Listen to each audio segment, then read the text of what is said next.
So everybody, a big hello to Ed Swain.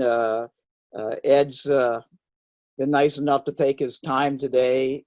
You probably, when the Division 7 hosted the MCR convention, you might have toured his great layout, and certainly when he was down here, he gave a couple clinics for our convention, and Ed and I got talking about that. At the time he had the notion of building this bridge that you see in the first slide here, and thanks to Bob Dawson giving me a lot of the photos to pass them along to Ed, that you'll see that he's done a hell of a job replicating this. So Ed, thanks a lot, and I'll let you take it away. All right, well, thanks very much. I always planned on having a lift bridge on the layout, and I was collecting all kinds of material out of magazines and whatnot, and then Division 7 had a bus trip down to Louisville several years ago, and while we were driving through downtown, I saw this bridge, and I said, "Oh, this is just perfect." And when I was down for the regional convention in Louisville, I talked with Russ and said, "Man, I'd like to get some pictures. And is there a place you can get close?" Well, what happened is over the next few weeks, a lot of pictures started showing up from you fellas down there. And that's what I used as the basis for building this model. So anyway, here's another great picture. What's nice about this is it really shows the portal area here, shows the stairway that's on the side here, shows the covers on the sheaves at the top, the wiring going up, and even gives you an idea how you connect the cables to the counterweight.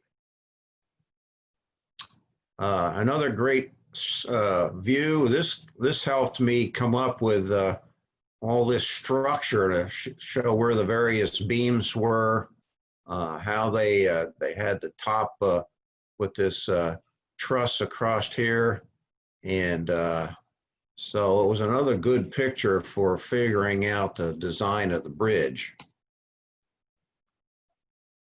This one was probably the best for figuring out the structure. You got a nice view all the way through. You could see that all the beams are lattice beams, and you can see the beautiful portal gusset plates here. So, and an even better view of the connection to the counterweight.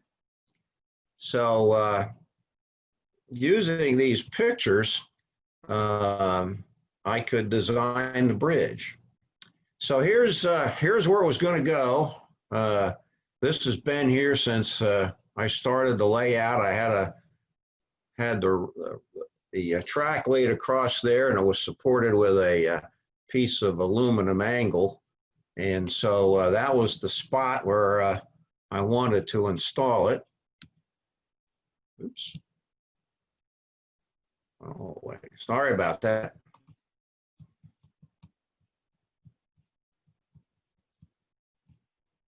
And so what I did to figure out all the dimensions, I made a template of where the bridge was going to go.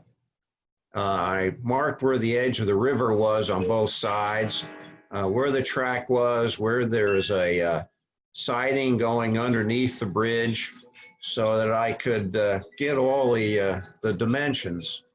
So here's a close-up, and you can see I was able to determine where the pier was going to go and clear the siding here. And so the lift span was going to be this length, and then the tower was going to go from here to here. So I could come up with all of the dimensions I needed for the length of the span and the dimensions of the tower at the bottom, and so on. So then I did it again. Sorry about that.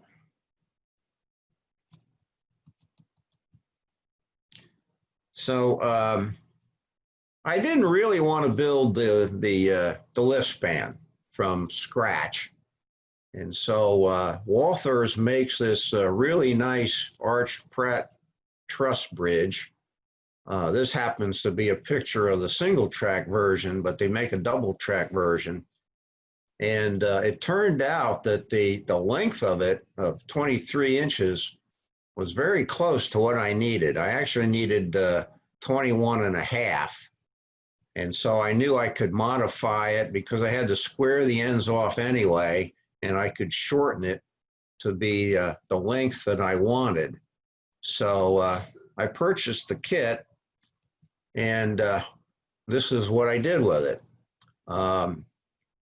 I shortened it about 1.5 inches, and then I squared the ends off like this so that the lift portion could be on the ends here and here. So here's a close-up. This is the new part right here. This is the original bridge here, and it used to have an angle that went out like that. So I modified it to square it off, and then I had to add some lattice up here at the top, and that made it the right length and squared it up. And then I put a platform and made the control building to go up on the top. And then the last thing I did is Tishy makes these beautiful Pennsylvania Railroad cast iron pipe stanchions. So I used those. And then this is 15 thousandths brass wire that I used for the railings. And then at the ends, you had to have a provision to fashion the lift cables. And so that's what this is. There are 4 cables. One goes in each one of these slots here. And so when it comes to install it, I can put a loop in each cable and feed this pin through and have the cables fastened to the lift, or to lift the bridge. So then it was time to actually start working on the tower itself. And what I did is I drew a full-size plan where this is the side view here. And then this is the vertical side here that goes against the lift bridge. And then this was the one that's at an angle like this. And so I had this all drawn up full size, and I made a copy. So I had 2 of them, and I could build both towers at the same time. And so I used strip wood to make a jig to hold everything in place. And I used Central Valley box girders for the uprights. And then I had to make the cross girders from various kits that I had to get the dimensions I needed. I showed you those all those gusset plates that are on the portal to the bridge, and I wanted to get those modeled, and so I needed 4 of each. And Tishy makes this beautiful rivet plate. It's about 15 thousandths thick. So I took a piece of brass and I made a pattern for each of these 2, and I would take a little bit of ACC and glue that to the back of this rivet plate, and then I could cut it out. And after I cut it out, I could use a razor blade and separate it, and that way I could get 4 of each one of these very accurate using that little brass template. I said I had to manufacture all the various cross braces because they're lattice, And nobody makes a lattice I-beam. So, you know, you can get the box ones. So from various kits, I got pieces like this, and I would glue two together, as you can see here, and then I'd add a piece of styrene on each side and make myself a little I-beam. And so I spent a lot of time, you know, using micro scale engineering kits and whatnot to get the various pieces that I needed. And so there they are. You can see there's a couple of them that are going to go down the center here, and I'll add the styrene on the edges as part of that. And you can see this has already been assembled right here with those gusset plates. So then I had to make the gusset plates to hold the two vertical pieces together, and it turned out every one of them was a little bit different. So I made a template of each one of them, and using this template, I could cut them out of plastic, that same rivet plate material. And here you see them fastened to the uprights. And as I was going along, I was painting it, because I knew the thing when it was fully assembled would be awful hard to paint. So I'd go for a while, and then I'd take it out to the garage and spray paint it. I used Tamiya German gray that comes in a spray can. I didn't want to use black. Black just is not a good color for a bridge. And this is a nice dark gray, and I thought it looked pretty good. So, and that Tamiya is great for plastic, and covers real well. And so I would paint as I was going along. So here I am ready to assemble the uprights with the side pieces. And again, there's my full-size drawing. And again, I used a lot of strip wood to make a jig to hold everything in place. And the first thing I did is I put all the horizontal pieces on, and then I could lift it off of the jig and put the ones at the angles. Now I needed some big lattice for this one, because they had to match the box beams that were on the uprights, and nobody makes those. So I took the Central Valley box beams are two pieces. One has got a lattice and the other's a solid side. So I made this little jig where I could press this piece down in here, and then I could run right along here with a number 11 blade, and I could cut this piece off. And when I was done, I had what I was looking for. And I'd glue two of those together, and then put a piece of styrene along there and make an I-beam of it. And so that's how I made all these beams right here, because they had to be the same dimension as the uprights. So when I got to this point, I decided I'd go ahead and start working on the structure at the top.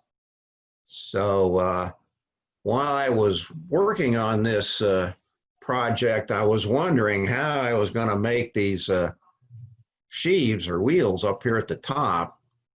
And all of a sudden, Tichy solved my problem. They came out with these wheels in like 3 different sizes. So I purchased the largest ones. I think this is 8 foot in diameter.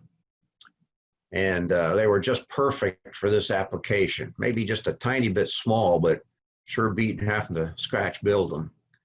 So I made the structure up here at the top, and added all the supports down here, and that kind of finished the area here at the top. And then the last thing I did was add all of the railings around the top, again using the Tichy hairpin railing castings, and then brass wire. So before I could put the track support down at the bottom, I had to get the counterweights in while there was still access from the bottom. So I went ahead and made the counterweights, and these are just styrene boxes. And then using those pictures I had that I showed you earlier, I figured out this was kind of how they supported that counterweight. And I fastened a piece of the cable to them so that when I put them in there, I could run this up to the top of the sheaves, and they would be ready to go. And so I put those in, and there they are installed, and you can see the cables going up and the supports that simulate what was on the prototype. Then I went down and added the structure down at the bottom to support the track. And that was going to basically finish the piers except for the external stairways. And here you can see the very beginning of that. This is the platform down at track level. So before I actually committed to putting the stairs in place, I decided I better draw it up and figure out, make sure these were at the proper slope. And then I had to figure out where the various platforms would go so that when we got all the way to the top, I'd have a platform where I wanted it at the very top. So it took me a while to work my way through this, but then it went very easy to go ahead and install it. Tichy makes a really nice stair molding. I think it's the most to scale of any of them, and they come with a railing, which is the wrong kind of railing for this. So I just used the stairs out of them, and then I used Central Valley's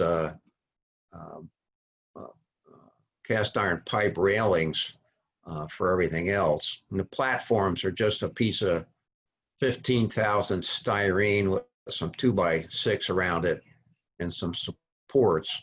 And I just started at the bottom and worked my way up. And as you can see, it came out right where I had a platform right up here at the level I wanted it at the top.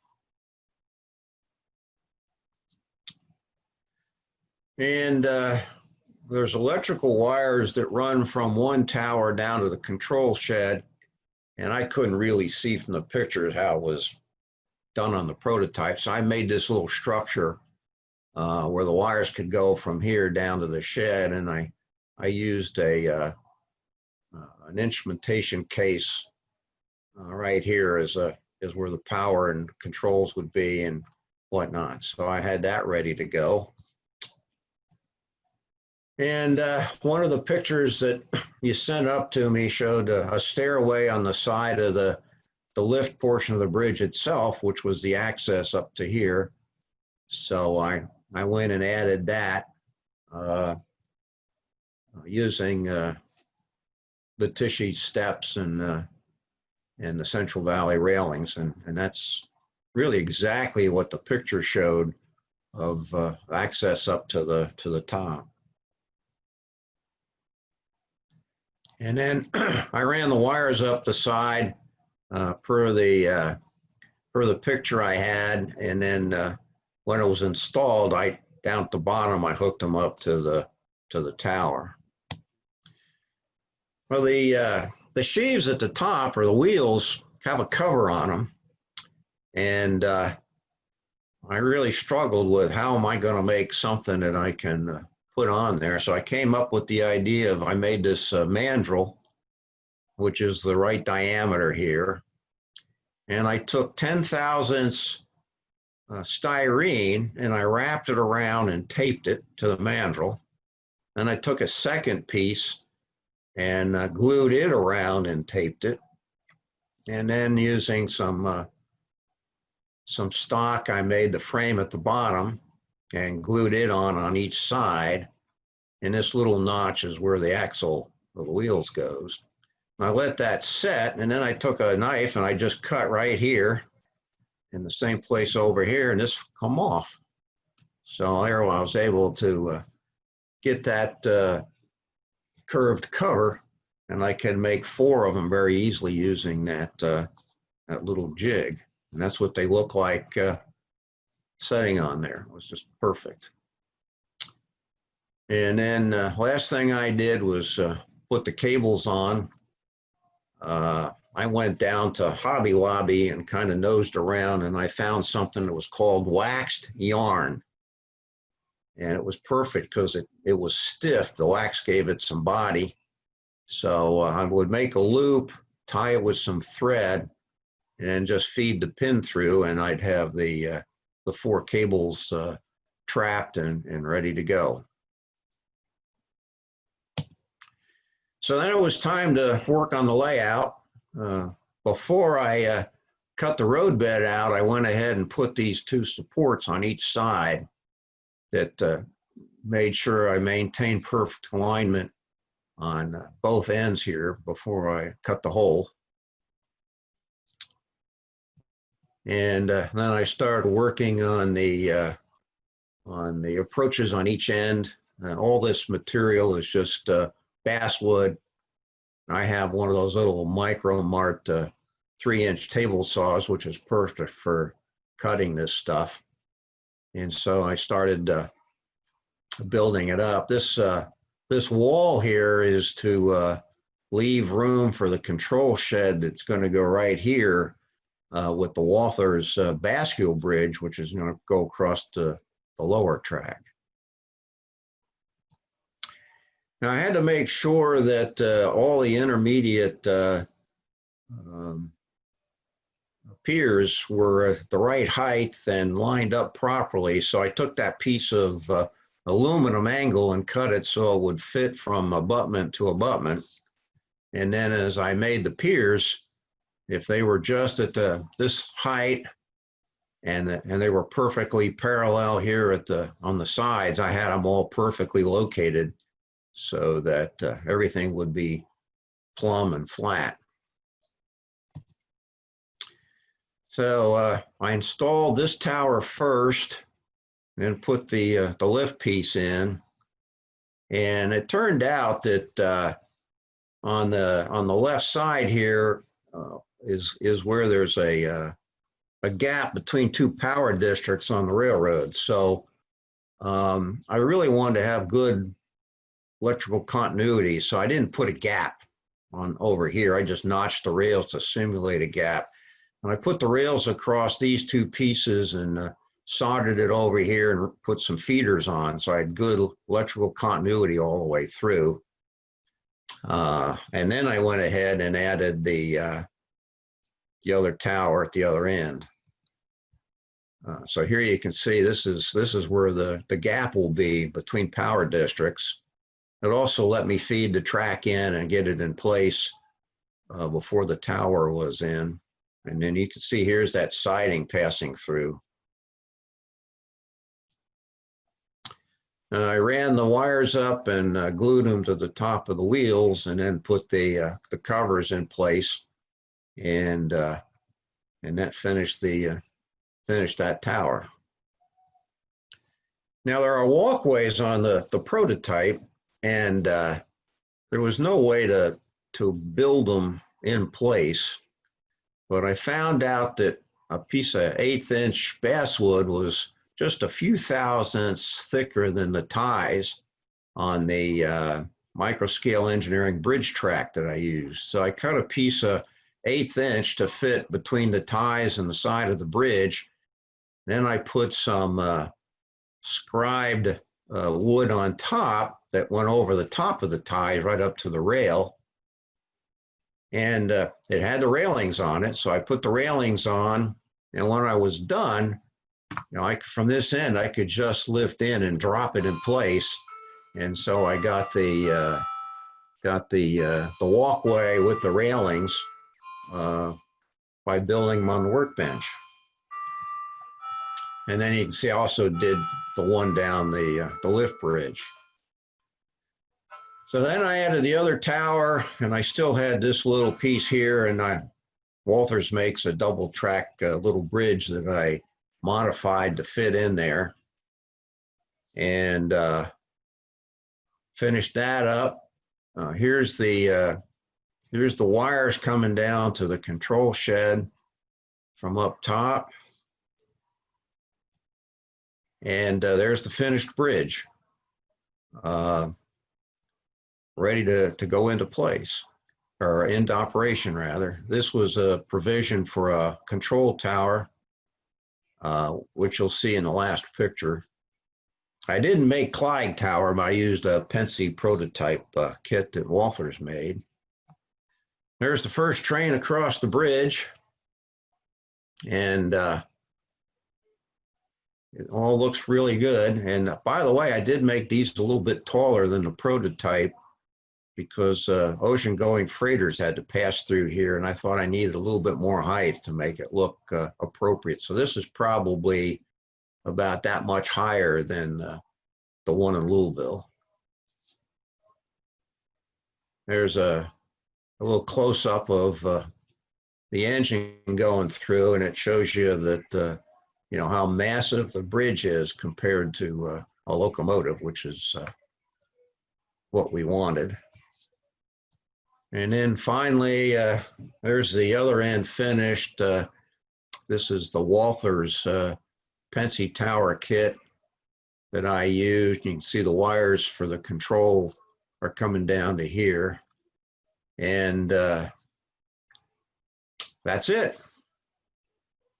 Any questions?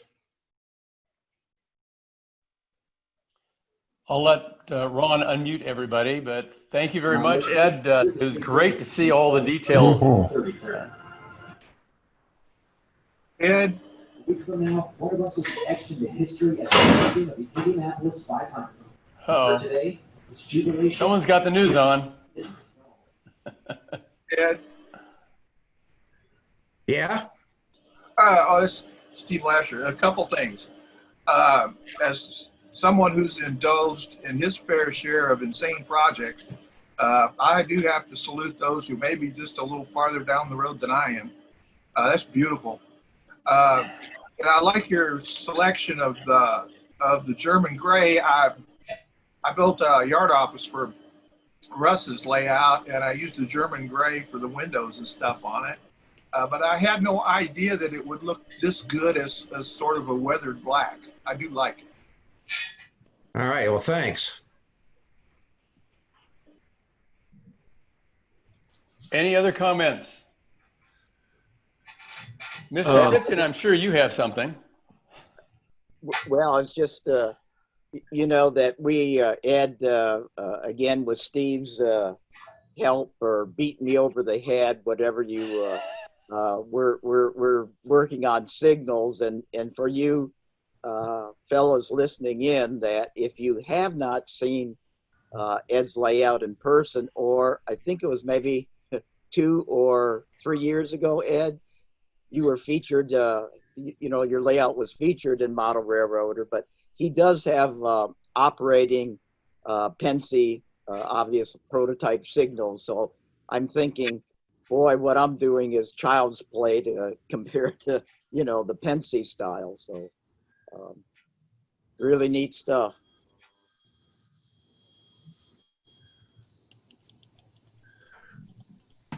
Mr. Tipton?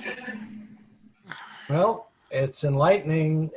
Having spent a lot of time down by the bridge, it still called to my attention to the details in a different way than I had absorbed. So I'm really grateful for that, and wonderful piece of work. Oh, yeah. Well, and Ed, stay on this shot, but he sent this out to me and a number of his friends up in the Cincinnati area. But what he was saying is, right now in the foreground there is the Walthers bascule bridge that looks you know, just Yeah, as great right here. in the whole deal there. So Yeah, I finished building the kit, and It's Walthers used a drawing that was in the December 1978 model railroader, and the prototypes on the Chicago River, and it's double track. And that drawing showed all the stairs and platforms and everything that were on that bridge. So being a glutton for punishment, I took a few weeks and added all the ladders and platforms and stairs and whatnot to the Walthers kit to make it look like the drawing. And probably sometime next week, I'm gonna be cutting this out and putting that bascule bridge in there. So after I get that in, I'll take a picture and send it down to you guys. You'll be able to see both bridges. Okay, super, thank you. Just be a little greener with envy, that's all. Yeah, and again, for I just like Steve was saying, Ed, I'm just in awe of you know, your work there. We're working on an icing platform, which is done in German gray, and we have to get the deal was to get a conveyor that across the main there to the icing platform, and the conveyor scratch build, and I'm just laughing at myself because it's such a simple project compared to this, but yet it's driving me crazy. So.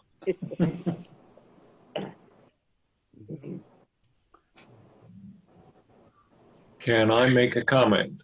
Go for it, Bob. This is Bob Kukler. I do N scale, and one thing that's kind of odd about this particular bridge is the fact that there's no kit or anything like it in HO scale, but there is one in N scale.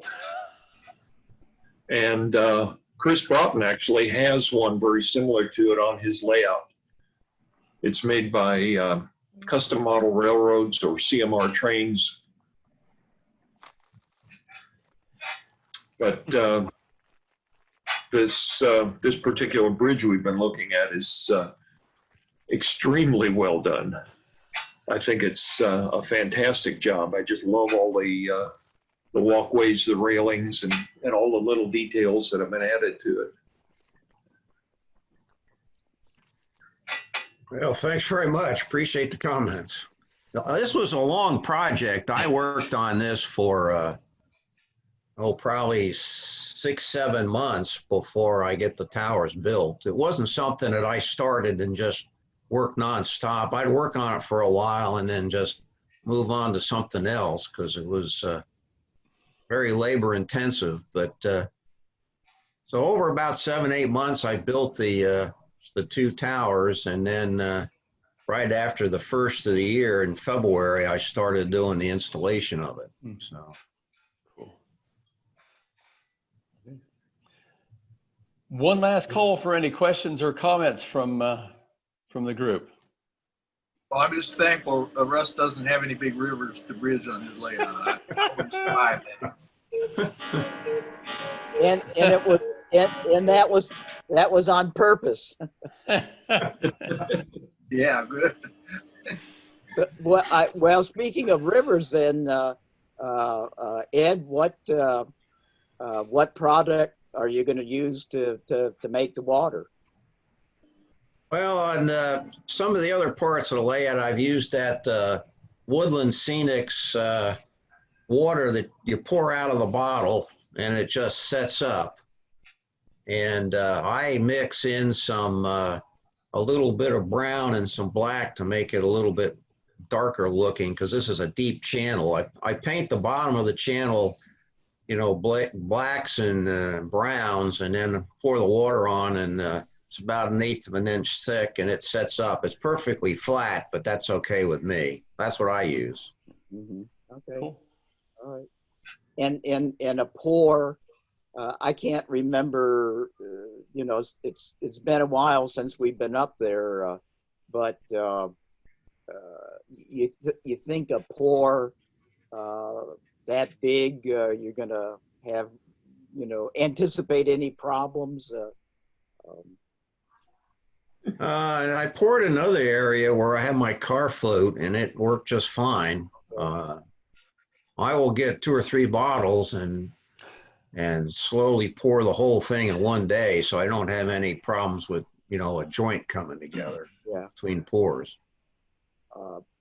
Another railroader down here in the Louisville area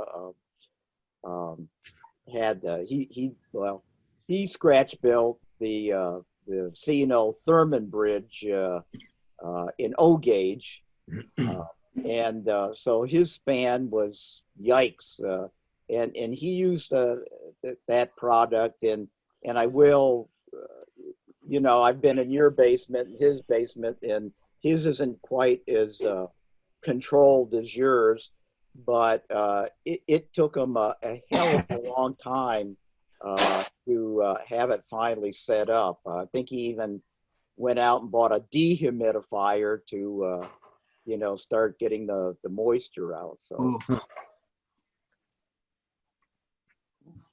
Yeah, that product is really touchy. If you get it more than about 1/8 of an inch thick, it might never dry. It's Yeah. that's why Walters came out, or Woodland Seniors came out with a deep pour product they have now, where you can get deeper pours when you need it at one time. The product that Ed's talking about works great, but if you need it deeper than that, you just have to do it in multiple pours. Right, that's the trick. Yeah, if you mess up and get it a little bit too thick, you may be scraping it all out and starting over again. Yeah, well, that might have been, it's Greg Bergman. That might have been his problem there. I never know how he did the pour, but okay, good. Greg's another case of modeling insanity. Anybody who's got a 7-foot-long submarine sitting there can't be all with it.